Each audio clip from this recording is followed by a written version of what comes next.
What is shaking, y'all? Episode 184 of the Golden Mike Live. It's your boy, Mark Cordone. Did you guys think I was going anywhere? Did you think that just because 3 months ago I said I was going on hiatus that I wasn't coming back? Well, I'm back, and I'm here with Reverend and psychic medium Stephanie Wild, amongst a million other things. Look at that art of forgiveness on the back. That was written by Stephanie Wild. And Stephanie, I'm going to get right into it. Do you know why I had 184 episodes? I do not know why you had 184 episodes. Because you cannot cancel me, Stephanie Wild! I produced my own show! She's like, oh my god, an hour of this. I'm not going to be able to take this. Y'all, it's... I can take it. I'm a high vibration. Well, we're going to be talking about... We're going to be talking about something called A Course in Miracles. It may be a book that you've heard of, but how do you actually make A Course in Miracles work for you on a daily basis? We're going to start talking about things like anger and resentment and letting some of those things go. If that resonates with you, stick with us. But first of all, I just wanted to say hi. For those of you who have not met me, my name is Mark Cordone. I'm a positive psychology coach. I'm the founder of Make Money Coaching. More importantly, I'm the founder of the Joy Revolution. And more important than that, on a regular basis, I ask people 2 questions. They're this: how happy are you today? And how much are you living in your full purpose? So why don't we start out with that? Stephanie Wild, how happy are you today? And how much are you living in your full purpose? 100%. Oh, look at that. We are at full capacity today. I think it's because of those video game headphones that you've got on. I did make you put them on. The whole magical look. But, we do what we have to do on this earth plane. You don't want to hear Cordone feeding back for a straight hour, so yeah. Nobody wants that. So for those of you who are feeling it, for those of you who are feeling happy, that's called hedonism. And those of you who feel like you're living a good life, that's called eudaimonia. Give me a heart, because that's the sign that you're flourishing. And when you're flourishing, you can do a whole bunch of cool stuff in the world, right? Give me a heart. Let me know you're alive. The other thing is this. A lot of people think positive psychology, 24/7. Shelley Brown's giving us the heart right now. Nice to see you, Shelley. So I'm going to see if I can remember how to put... Boom! There you go, Shelley. There you go. That's right. So... yeah, there we go. Oh, I've got reactions too. Look, I can do that. So give us that heart, Shelley. Let us know you're alive. Now, here's the other thing. A lot of people think that positive psychology is 24/7. Stephanie Wild on her Pegasus, throwing out Skittles to the world, throwing out headphones to everybody, right? Wrong. That's not... That is not positive psychology. And in fact, if it's all about 24/7 happiness, you're one of 2 things. Number 1, you're a psychopath. Or number 2, you're dead. Life is about a lot of ups and downs and all arounds that we cannot predict. And in so many ways, A Course in Miracles helps steer you in the right direction. I haven't read the whole thing, but it steers you in the right direction. No, it's not. It doesn't steer you in the right direction. No, I'm saying most people haven't read the whole thing. Oh, okay. It's a thick book.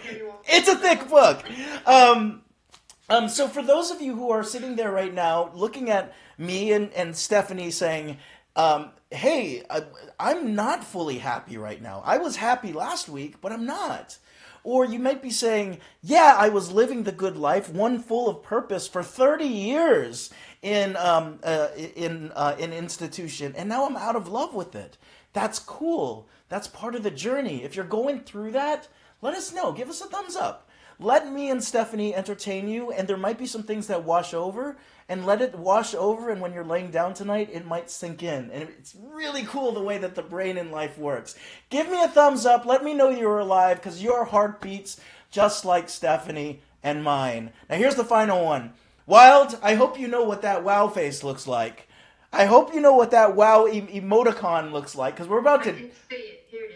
Oh, look at you hitting that wow emoticon.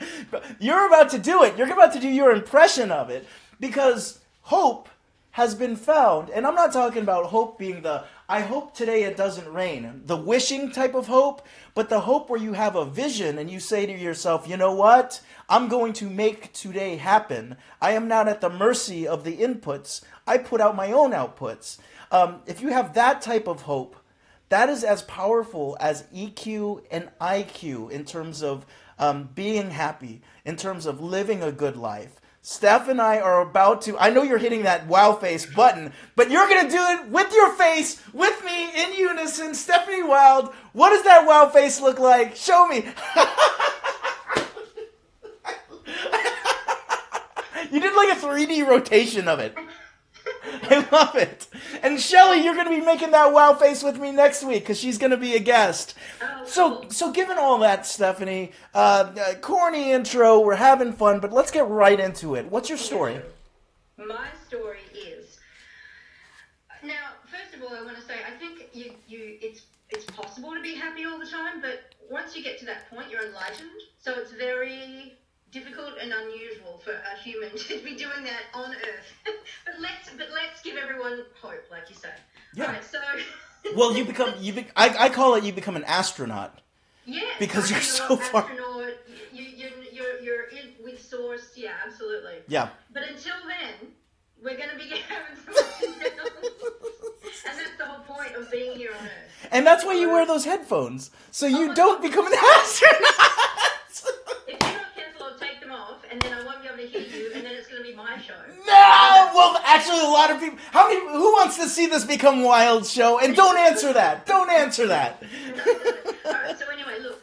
So what happened was, since a very small child, I grew up in an abusive family system, sexual and emotional mostly. And, at the age of 6, I tried to kill myself for the first time. So you can imagine after that, I went through what you would expect: drugs, alcohol, running away, abusive relationships, you name it, all of that stuff.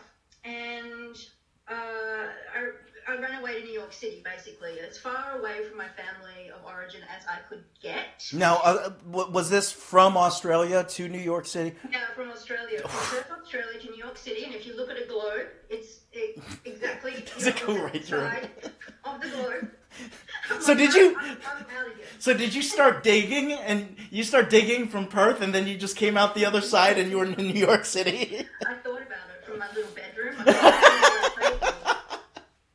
Amazing. But no, I got on a plane, and so then I landed here. I'm still here in New York City, and I spent the next couple of decades getting better. So I got sober with the 12 steps. I went to a psychiatrist. I got some medication to even out those chemicals in my brain that had been trained to be all lopsided and addicted to abuse. And went to cognitive behavioral therapy. And I'm still doing all of that. Same therapist, same psychiatrist. Oh, wow. But they're more like pals now. Yeah. You know? Sure. Because I did really well.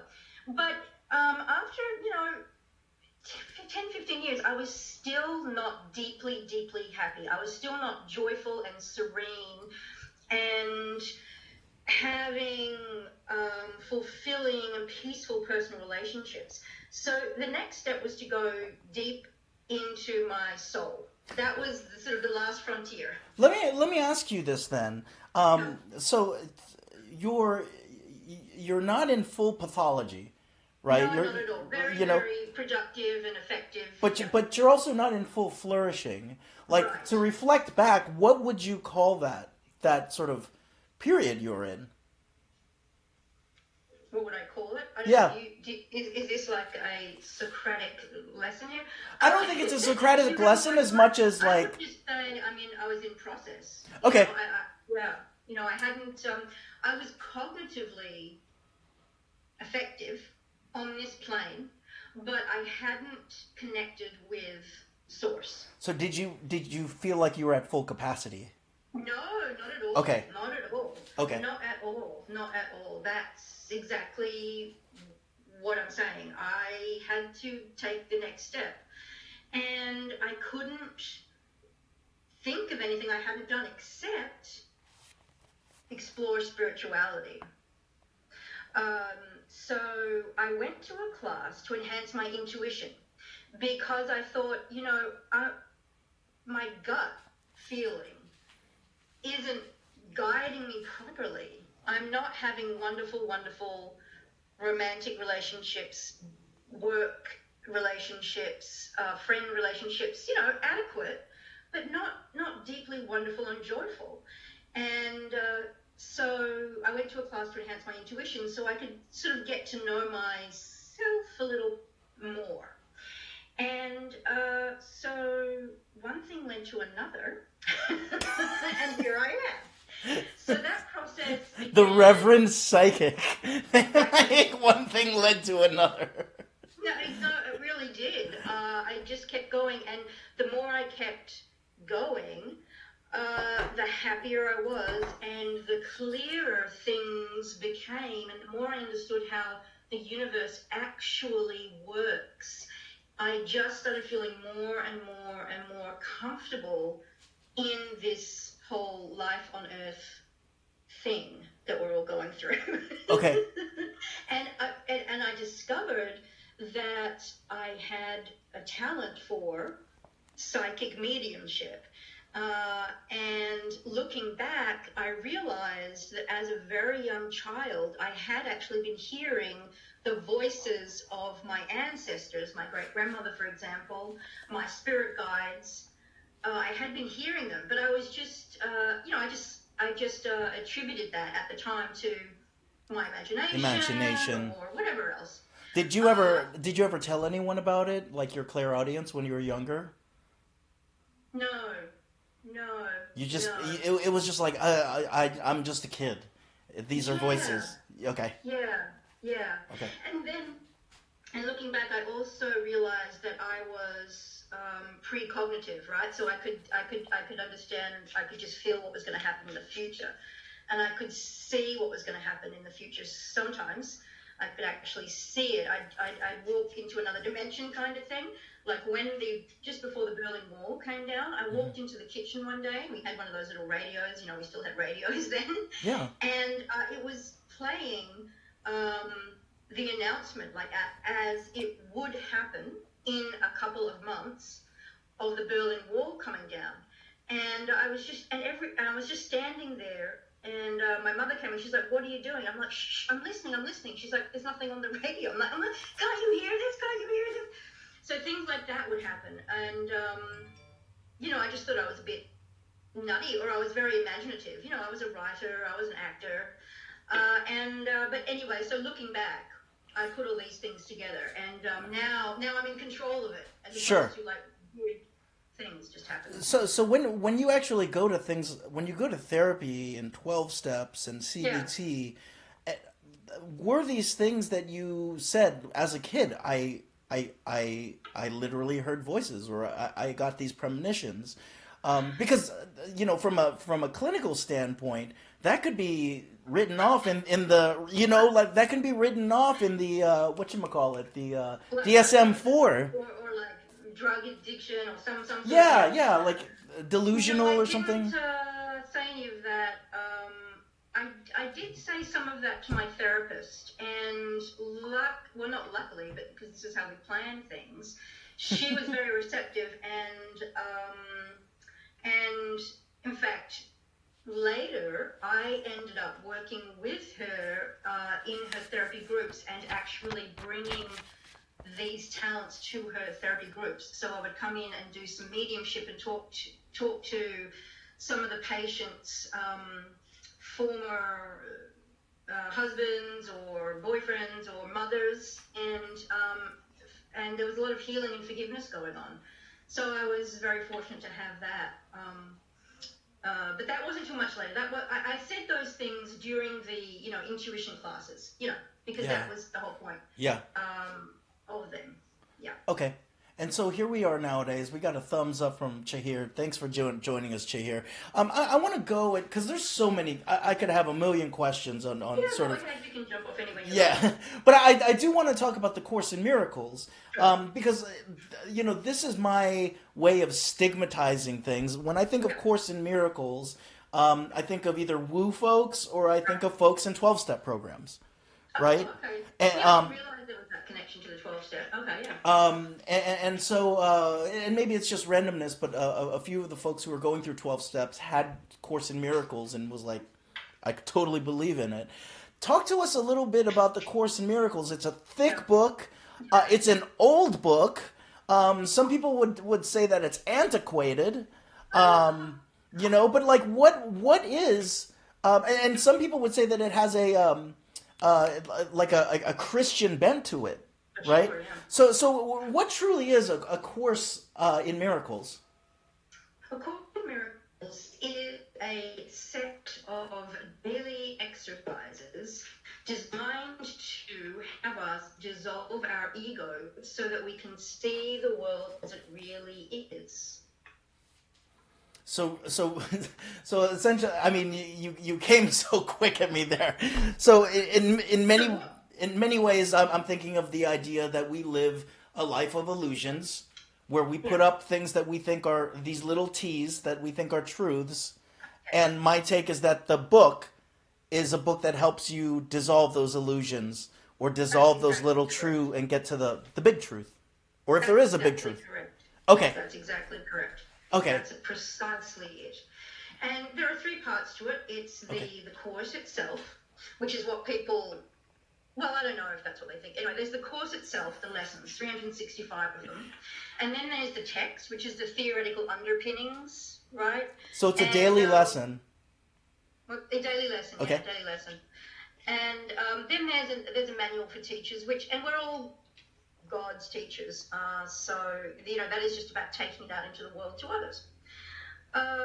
But yeah, a lot of people, I describe it as like, Great Expectations or Crime and Punishment or something. It's like, oh yeah, I've read that. And it's like, no, you haven't. Like, oh yeah, I've been meaning to get to that. Like, yeah, I know, I haven't read all. Oh, I hear it's fantastic. Yep, it's a masterpiece, but no one's like read it. No, do they have the Cliff Notes version of Course in Miracles? No, that's my next book. Yeah, really? It's amazing. It's going to be called A Short, Sweet Course in Miracles. Amazing. Absolutely amazing. Because it is very Christian. It does use Christian vocabulary because what it's purporting to do is actually transmitting Jesus' message as it was always supposed to be. Who wrote Course in Miracles? Well, there's a woman called Helen Schuckman, and she and her colleague, and forgive me, I've forgotten his name, Helen transcribed it she was hearing Jesus, she says. But that's kind of not important. When you talk about that, people are like, oh, really? It was channeled by Jesus. Like, let's just forget all that. Let's just look at what it says and try the exercises, and you'll see that the evidence, your own personal subjective experience, will change. So who cares whether you believe that it was transmitted directly from Jesus? There's no reason why it wasn't, but that's why people say, oh, it's woo-woo, Yeah. And it doesn't matter. And so what I do is I teach it on my podcast, Miracles in Manhattan, and I don't use all the Christian terminology. I just get straight to the simple truth of it. Okay. And so it's really a distilled version of maybe some things that might distract you. You just get right to the point with certain things, right? And apply it to our daily life in Manhattan. Because everything happens every day in Manhattan, where I live, and it's often not pretty, and so I apply these principles to daily life: dating, sex, work, dirt, trash, the subway, people yelling at you, all of the filthy, sexy, crazy stuff that happens to us in our day-to-day lives. I apply it directly so that it's not woo, so that it's not way out there. Right. So I wanted to throw it out here. When it comes to Course in Miracles, what have you personally seen change in your own life after applying the concepts, or what have you seen in other people's lives after they've started applying the concepts? Right. Well, interestingly, I mean, let me tell you how I came to it. So I wrote, as you mentioned, The Art of Forgiveness. I also wrote The Art of Romance, but we're talking about forgiveness. Forgiveness, I discovered, was the path to enlightenment, or I am of the I'm of the view that forgiveness is the path to enlightenment. So as I was releasing this book and talking about it, people would say, oh, is this based on A Course in Miracles? Have you done A Course in Miracles? Is this about A Course in Miracles? And I'd say, no, what's A Course in Miracles? I've never actually heard of it. So, wow, so it wasn't until after you wrote the forgiveness book that, okay. People kept bringing it up to me. So then I looked at A Course in Miracles and I was like, well, God damn it. What I just wrote this fucking book. Yeah, I just skipped and said, God, I could have skipped all that hard work of 40 years and just picked this up.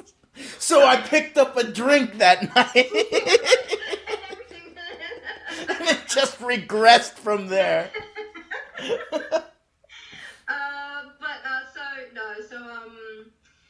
So The Art of Forgiveness, my book, is really, it is really practical steps on how to process the really, really hardcore emotions that people have from trauma, like sexual abuse, like I went through. It could be anything, but that real hardcore stuff. Because if you jump into A Course in Miracles, you're not even calm enough to even like pay attention. Because trauma is just, you're just buzzing with fear, anger. Absolutely, rage. You're in fight or flight, fight or flight. Yeah. So my book sort of meets you where you are at that place. Okay. And when you're ready, when you've calmed down a little bit, you can pick up A Course in Miracles. So what was the original question? I don't know. I'm just praying for you because you went back to the bar that night after all that work. No, but actually, I think. How was it affected? Okay, how was it affected? Yeah, the changes. So what is it? What happened? So what happened to me was simply that I was now practicing what I preached, like literally. I was now practicing forgiveness faster and faster and faster and faster. So to get me from the 6-year-old trauma and all of that stuff to serenity was 40 years. I put it in a book. No one has to take 40 years. Course in Miracles, you practice this every day, these techniques, and you can do it in 3 seconds. So just this morning, I did it. So, where people say we're like an onion, we peel back the layers. So memories are always going to come up, whether you've been traumatized or not. Things you regret, things you're ashamed of, things you wish hadn't happened, things you forgot about. So I had this memory, it popped up. I was standing at my window watching my daughter go off to school. And suddenly I had this memory of me as a little kid, about 7, sitting around the table in the backyard with my mother and her friends. They were all smoking and talking about men and bitching about this, that, and the other. And I was so happy to be included. I was so happy to be able to be allowed to listen. When my dad came home, I told him, I was so excited. I had such a good day. I listened to Mum and her friends talking about sex and saying these things about men. And then my dad got really angry at my mother and said, "What are you doing? What are you doing? You should be doing the housework. You should be doing this and that. And you shouldn't be letting her listen to that kind of talk. And she shouldn't be sitting around with the cigarette smoke, So my mother looked at me and she blamed me for her getting in trouble with my father, you see. Gotcha. This is how the abusive system works. Gotcha. And, of course, I was crushed. So here I was not loved by my father because I shouldn't have been doing that. I was not loved by my mother because now I was to blame for her getting in trouble and everyone's all just very, very unhappy. And now I had two choices then, standing at my window this morning. I could have fallen into anger and resentment but I didn't. I used the techniques of A Course in Miracles, and I forgave my mother right then and there this morning at that window for not being able to do any better. I forgave her, in fact. The next step is forgiving her for what she did not do, because all of this that we are living is an illusion, all created by our thought. So I forgave her for doing what she, in fact, did not do. In fact, none of that happened. In fact, all of that is like a movie that was playing for my benefit, playing for me to learn this particular lesson and grow spiritually. So I forgave her, I forgave him, and I forgave myself for taking that blame on. And I did all of that in a couple of seconds, instead of having to go and talk and drink and smoke and whatever. So this is how it can happen, right? So I wanted to throw this out there because the way that I hear you defining forgiveness in this situation is it's. I wouldn't say that it's a traditional form of forgiveness, because like oftentimes there's this forgiveness where it's like, I forgive you, you're off the hook, Stephanie, hurt me again, right? And this is like the type of forgiveness where it's like, I let go of the illusion. I was in a movie theater, right? I was watching the thing. I got caught up in the movie. And then also like there's this tinge of gratitude in it. Like, thank you for presenting me with that opportunity. Absolutely. To really, to really have this like this spiritual growth, fast spiritual growth. Okay, cool. You got it. And actually, my book is called The Art of Forgiveness: How to Get Past It Without Letting Anyone Off the Hook. So we're not letting anyone off the hook, because in fact they're not on any hook. It's impossible. The hook doesn't exist, and they will get their comeuppance, if you will. There is karma. I mean, it's the law of cause and effect.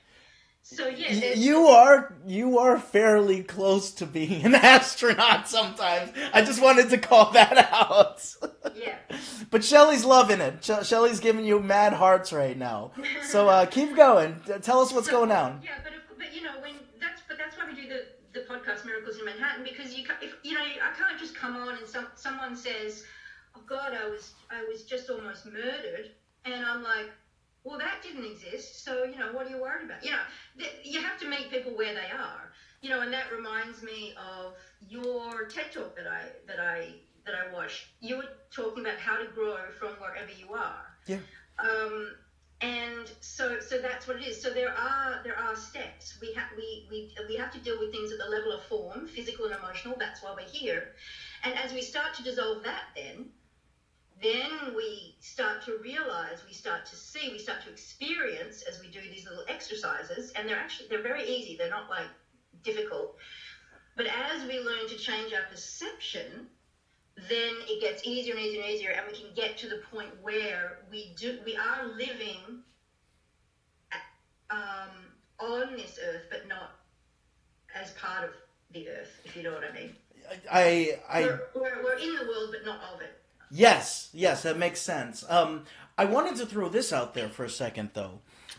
You talked about the idea of illusions earlier, when you were talking about that idea, when you were talking about that memory that you had as a child, sitting around listening to them talking about sex and candy all the time, right?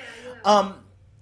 And I heard you say something along the lines of thoughts are not real, right? And then, but if you continue down the logic, thoughts are not real. Well, what is? Like, because technically speaking, like if thoughts are not real, a whole bunch of other things aren't real. Correct. In terms of illusion. Am I okay? So correct. Nothing is real but love. So love is something that is real. Love is the only thing that's real. Love is the stuff of the universe. Love Okay. is consciousness. Love is source. Love is God. That's all there is. So how is it that we get caught up in the bullshit? We create that ourselves because as soon as we believe that we are separate from source, as soon as we believe we are separate from God, then we set ourselves up to be at war with source, at war with the universe, at war with God, and we fall into fear, anger, etc. And we perpetuate the separation. It's all in our own minds. Okay, and so here I am. I'm a neuroscience nerd, right? That was my major, Oh, cool. and so I love getting into the physics of that. yeah, and so Quantum physics of it. and so how does that actually serve on a biological level for us to survive thinking like that, instead of thinking that the reality or knowing that the reality is love? You mean what purpose does it serve? Yeah, what purpose does it serve to create this movie theater for ourselves and think the movie theater is real? It serves us because on Earth, so at the level of biology, we have emotions and physical sensations. And those are very intense teachers. It's very, very painful. And so we learn very quickly that we need to dissolve this separation and come back to source. Because when we're out of our bodies, when our bodies are gone and we're just spirit, we're just consciousness, nothing hurts. I was gonna ask. So, do you think that we're not merely, but do you think that we're meat suits that are inhabited temporarily by these Yes. not ultimate beings, but Yeah. that Essential being, essential, Okay. essential, spirit. Okay. And don't forget that our bodies don't really exist. We create them out of our own minds. They're only the slowed down molecules, remember? Yes, we can. We can. This gut doesn't exist. This Filipino rice gut doesn't exist. I love it. That's right. I love it. Well, let's get to this. The book is old, right? But the teachings are still relevant, which means that there's your the art of forgiveness as well. Which, by the way, you can go to reverendwild.com and get that book and also her other internationally bestselling, The Art of Romance. There's all sorts of goodies there. Lots of goodies there. And the podcast is miraclesinmanhattan.com. Yes. You can get everything in both places. And I'll be plugging it a lot more in the next couple minutes. But let's go back to this idea of the book. The book is a radical book, isn't it? A Course in Miracles is radical non-duality. Talk about radical non-duality for me. It's incredibly radical. I'm not going to swear. You're already fucking dead, so. It's it's kind of mind blowing. So it's not New Age. New Age is still about duality. New Age is about magic. New Age is about spells. New Age is about the level of form, making things happen on the level of form. The law of attraction. Let's make things happen. Let's bring prosperity to ourselves. A Course in Miracles is not that at all. Being psychic is not New Age? In part, yeah. Okay. In part, yeah, because I am still dealing with duality, because I am talking to spirits, I'm talking to personalities, and that's not non-duality. There's one of me and there's one of the spirit. So talk about the radical non-duality. Yeah, but I am tuning into source. So I have to do both things at once. So non-duality just means working towards absolute oneness with source, working towards that experience of non-duality. So in many ways, what I'm hearing is that meat suits, whatever. Yeah. We are a fractured species, or a fractured humanity, Yeah. Fracture into different people. Yeah. And the way and really what this book is talking about is sort of the collective Yes. and the harmony and oneness of all of this. Okay, Yes. gotcha. Yes. And when we realize that there's only one of us here, what we do to the apparent other, we are doing to ourselves. Talk about that some more. When Yeah. we realize. So if I'm angry with you, I'm gonna take a nap after this one. yeah. If I am expressing anger, if I'm attacking you, I'm really attacking myself because there's only one of us here. And Oh wow, this is- yeah. Yeah, so we realize that there's only one of us. So let's be. We just be. So how much does ego come into this? Ego is what it all is about. Ego is all there is to separate us from source. So does that mean that ego is the enemy? Well, no, because ego, remember, doesn't exist. We only think it does. Yeah. See, this is where we get into the radical non-duality. See, if you're talking about ego as the enemy, you're talking New Age. You're like, well, what do we do with our shadow side? Well, we welcome it. Do we bathe it? Do we pretend it's our, inner child or blah, blah, blah? No, it doesn't exist. We're creating it. It's our thoughts, desires, fears, anger. It's all our separation from source. And that doesn't exist in the first place. So we're not even separated to begin with. It's just Exactly. it's a matter of being in tune with the fact that we're not separated. Exactly. Separation is an illusion. It just feels really real. Okay, so there's a piece on egos there. Yes, dissolve the ego, because that's what's getting in the way.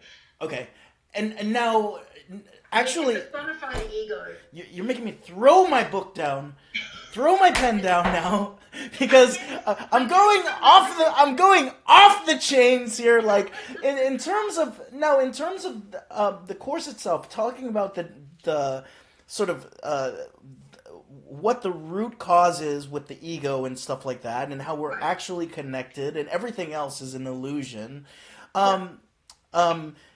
Talk about the way that people are using this for teaching, or are they misteaching it? Like, what is the current milieu of the way that this book is being used nowadays, and how they're telling people to apply it, which can be an arcane book to a modern era. And time's not real, people. I want you to know that too. Time is an illusion. But we can use time to learn things at this level. Sure. Because we have memory then, and we say, oh, that hurt, let me not do that again. So Sure. it is useful. All these illusions are useful teaching tools. That is all they are. So people teaching it these days, yes, I think there's a bunch of people teaching it like ego's the enemy, and that's a misunderstanding. But there's a bunch of people teaching it absolutely, as it is. And it doesn't matter if people are teaching it wrong. That's an illusion too. It's because everyone will eventually come around to it, because A Course in Miracles isn't the only way to learn this stuff. I mean, this is just one way. But everyone at some point will have to learn it, or they'll keep coming back here and being in pain all the time. But I do find that a lot of the teaching is woo-woo. It's not very practical. I didn't find, as people kept coming to me and saying, have you done A Course in Miracles? I went looking for podcasts, I went looking for books, I went looking for movies, and everything was just like, now just listen to my voice. Talk about the Holy Ghost. Sweaty balls. Yeah. And I was like, what the hell is going on? It sounds completely esoteric. Yeah, it's ridiculous. And so I couldn't find anyone that was teaching it in a practical way. And a lot of people were just going to these lectures and going, yeah, man, nothing exists. Whoa. Like, okay.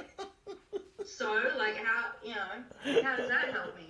Yeah, I mean, that can, when ungrounded, you can turn into a nihilist. That whole idea that nothing exists, right? Exactly. So, like, and that's not what... do misunderstand it and do criticize for that, and then it's a complete misunderstanding. Gotcha. I We wanted still to... have to be in the world, but not of it. We have Gotcha. to do the right thing here, or we're not going to learn. Gotcha. So in many ways, the course really, I mean, your podcast really talking about the practical approach.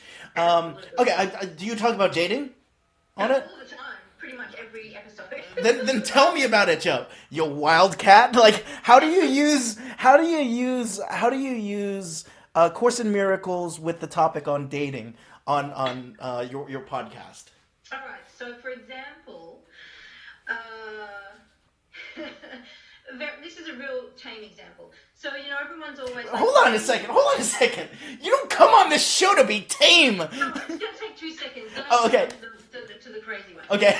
So, the Reverend Wild. The Reverend Wild one. So texting though, why doesn't he text? What does he mean by this text? It's like, okay, that's not real. Everything that you're thinking, you're making it up. You're projecting your own fears and desires onto the person who's texting. So true. This is not real. Okay, so that's one very useful thing to remember. You're having a relationship with yourself when you're wondering what he means. Yeah. Now the next example is I was. I see the way you're rocking back and forth and touching your face. Come through with the story, Wild. Okay, so I had a lover over at my place, and I have a flogger, a little leather thing with lots of little leather strips on it. Sure. And I like it to be used on me. Okay. So I gave him this flogger, and he wasn't doing it right. So I said, okay, listen, just turn around, give it to me, and I'll show you how I like it to be done. So he turned around, and I start flogging him. Now, he is an African-American man. Mm-hmm. Oh, my. I'm a very white woman. Okay. Keep this going. Yeah. So he says, I'm kind of getting some Roots vibes here. This is my wow. I just did the wow face. Like, oh my God.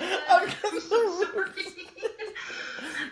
But you see, we forgave each other in that moment. He didn't think, you bitch, what do you mean? Blah, blah, blah, blah. Yeah. He forgave me because I was living in my own little world. Sure. I had no clue he was thinking that. He forgave me for my misperception. He forgave me for being human. He forgave me for being in that illusion. And to bring it back, that's real, and yes, that's love. That is love. Okay. That is love. That is love. Love learned by the lash.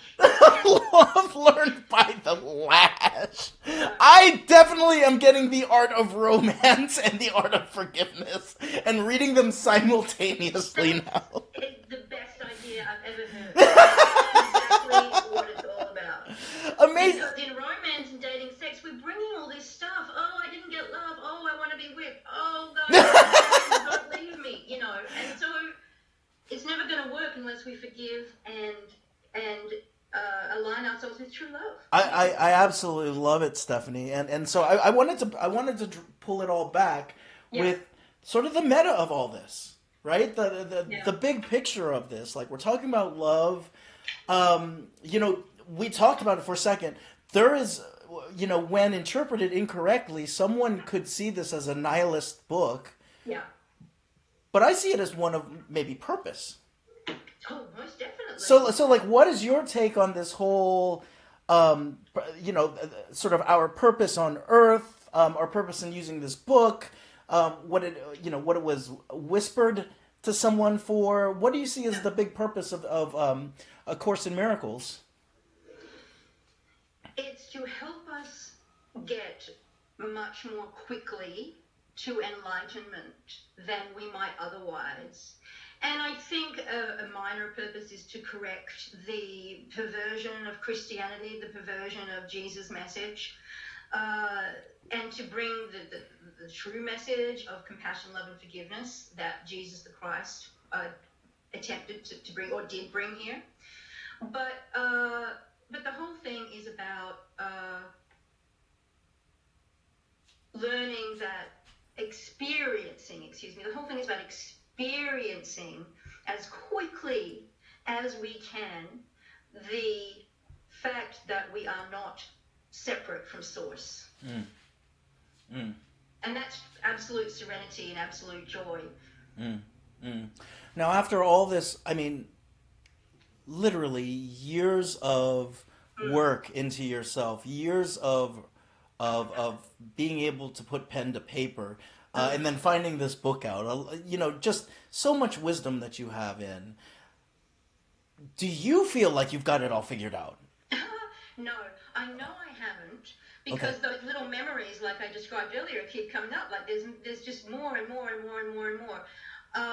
And if I were enlightened, I wouldn't even feel physical pain, because I would not be attached. I would not be identified with my body. You'd be the astronaut. Identified with it. I still think it's real most days. So I know I'm not. I mean, there's benefits to having a body. So well, it's fun, but but I can still have fun with it and not believe it's real. But I still do. And some days, I go in and out. I feel like we're talking about the movie Avatar right now. Yeah. Right? Sometimes a bit like right. that, The way they're connected, but also at the way that person plays an avatar. I absolutely love it. I don't know about you, but I felt like we just hit flow. I mean, that's why we canceled on each other so many damn times. It's probably because by the time we got on, we'd have a lot to say. Right. And you were this moment and this day and this time. Yeah. You were not short on words. Go to your nearest place that distributes podcasts. Miracles in Manhattan is the podcast. She talks it all on the show. I might have to give up my Howard Stern in the morning for Miracles in Manhattan. And then also go to www.reverendwild, the wild reverend herself, reverendwild.com, and you can get a free copy of both of her international best-selling books. The first one's in the back wall, The Art of Forgiveness, and then the other one is The Art of Romance, which just came out, which is a nice fiery red, which I might color my hair next time around. Stephanie, it was an absolute pleasure having you on the show. I hope that you make the choice to come back to this illusionary television program that we have here. Yes. Now here's the dealio. We're gonna do a quick visioning exercise, and I want you to have fun with it, right? So I want you to imagine that the episode's now come to a close, and that there is a golden microphone that is coming down from your ceiling, right? And stopping right in front of you. It's a heavy golden mic, and the thing about this mic is it's not loaded now, but when you speak into it, it has the power to translate across the world, be broadcast to every sentient being across the multiverse, and so basically for the next couple minutes or seconds, everyone is listening. So Stephanie Wild, your golden mic is live now. You are in control of your own happiness. All it takes is to dissolve your ego, and that process is called forgiveness. Amen. I want you to take that golden mic, because I'm going to pass it to somebody. I want you to feel it before we pass it to the next person. It's heavy, right? It's nice and heavy. Now I want you to throw it on the ground. Throw it on the ground. It's just an illusion. Step on it. Step on it. Flog it. Flog that golden mic. Flog it. I want to thank Stephanie Wild for being a guest. Don't forget www.reverendwild.com, and of course Miracles in Manhattan. You can hear that where all your favorite podcasts are shown. Where she gets the flogs, you're going to have to email her at reverendwild@gmail.com. I can't wait to have her back. This has been episode 184. I will see you guys tomorrow. Stephanie and I have one final question for all of you, and it's this. If you're feeling good and you're living in your full purpose, what is your responsibility to change history for the better? Episode 184 is now over. We will see you soon. Bye, everybody.